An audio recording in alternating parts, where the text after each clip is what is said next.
বনগাঁ ব্লকের তৃণমূল কংগ্রেসের 6 জন পঞ্চায়েত প্রধান একই সাথে তাদের পদত্যাগপত্র জমা দিলেন। এদিন তারা বনগাঁ ব্লক উন্নয়ন আধিকারিক বিডিওর দপ্তরে উপস্থিত হয়ে আনুষ্ঠানিকভাবে নিজেদের পদত্যাগপত্র জমা দেন। এই ঘটনাকে ঘিরে অঞ্জলি সিল্ক, শিমুলতলার মোড়, বনগাঁ এখন এক নতুন রূপে, নতুন সাজে। বনগাঁ ব্লক জুড়ে শুরু হয়েছে ব্যাপক রাজনৈতিক জল্পনা। যারা পদত্যাগপত্র জমা দিয়েছেন তাদের মধ্যে রয়েছেন আকাইপুর গ্রাম পঞ্চায়েতের প্রধান পূরবী সরকার, গোপালনগর 1 নম্বর গ্রাম পঞ্চায়েতের প্রধান মুক্তি হালদার, গোপালনগর 2 নম্বর গ্রাম পঞ্চায়েতের প্রধান উষাকান্তি পাল, ছয়ঘড়িয়া গ্রাম পঞ্চায়েতের প্রধান সবিতা সরকার মণ্ডল, ধর্মপুর গ্রাম পঞ্চায়েতের প্রধান তাপস মণ্ডল এবং গঙ্গানন্দপুর গ্রাম পঞ্চায়েতের প্রধান মলিনা সরকার। একই সাথে 6 জন প্রধানের পদত্যাগের ঘটনায় বনগাঁ ব্লকের রাজনৈতিক পরিস্থিতি নতুন করে আলোচনায় উঠে এসেছে। যদিও এই পদত্যাগের পেছনে ঠিক কী কারণ রয়েছে তা নিয়ে এখনও দলের পক্ষ থেকে কোনো বক্তব্য জানানো হয়নি। সংশ্লিষ্ট প্রধানেরা প্রত্যেকেই ব্যক্তিগত কারণ ছাড়া এ বিষয়ে বিস্তারিত কোনো মন্তব্য করতে চাননি। ইস্তফা দিয়েছে আজকে, এইটুকু, আর বিস্তারিত কিছু বলার নেই। আমাদের নিজস্ব ব্যক্তিগতভাবে আমরা পঞ্চায়েতের প্রধান থাকতে চাই না, সেই জন্য আমরা আমি বাড়ির তো অসুস্থ বাড়ির লোক, তার জন্য রিজাইন দিলাম। 6 জন প্রধান, আজকে একজন উপপ্রধান সহ সবাই ইস্তফা দিলাম বনগাঁ বিডিও অফিসে। ব্যক্তিগত কি বলবেন এই রিজাইনের বিষয়ে?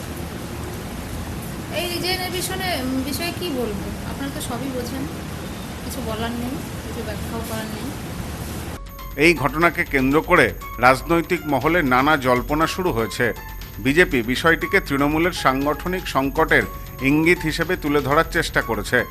বিজেপির জেলা সভাপতি বিকাশ ঘোষ বলেন, তৃণমূলের প্রধান থেকে শুরু করে সদস্য প্রত্যেকেই যেভাবে দুর্নীতির সাথে যুক্ত, তাতে তারা পঞ্চায়েত অফিসে আসতে ভয় পাচ্ছেন, তাই বাধ্য হয়ে তারা এখন পদত্যাগ করছেন। কিছুক্ষণ আগে আমি জানতে পারলাম বিডিও অফিসে নাকি টিএমসি কিছু প্রধান তারা পদত্যাগ করেছে। কেন? যেভাবে টিএমসির নেতা বা প্রধান বা উপপ্রধান বা মেম্বাররা যেভাবে দুর্নীতির মধ্যে জড়িয়ে আছে, তারা নিজের বাঁচার তাগিদায় তারা পদত্যাগ করলো। কেন? তারা পঞ্চায়েতে আসতে পারছে না, তারা আতঙ্কে ভুগছে। এই মনে হয় যারা পয়সা যাদের কাছ থেকে নিয়ে আছে, সাধারণ পাবলিক মনে হয় এই ধরতে পারে, এই জনরোষে পড়তে পারে। এর জন্য ওরা ঘরের মধ্যে বা কোথায় বাইরে ছিল।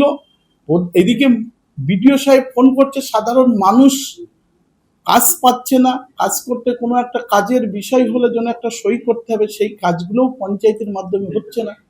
এরা প্রধানরাও ভয় পাচ্ছে আসতে। এদিকে বিডিও অফিস, বিডিও স্যারও ছাড়ছে না তাদের, যে না পঞ্চায়েতে আসতে হবে, আপনি যেহেতু প্রধান রয়েছে। কাজও বন্ধ হয়ে গেছে, উন্নয়ন বন্ধ হয়ে গিয়েছে।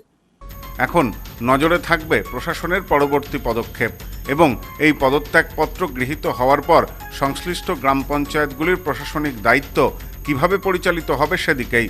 পাশাপাশি এই পদত্যাগের নেপথ্যে প্রকৃত কারণ কি সেটিও আগামী দিনে স্পষ্ট হতে পারে। সব্যসাচী ভট্টাচার্যের রিপোর্ট, নিউজ নোম্যান্সল্যান্ড, বনগাঁ।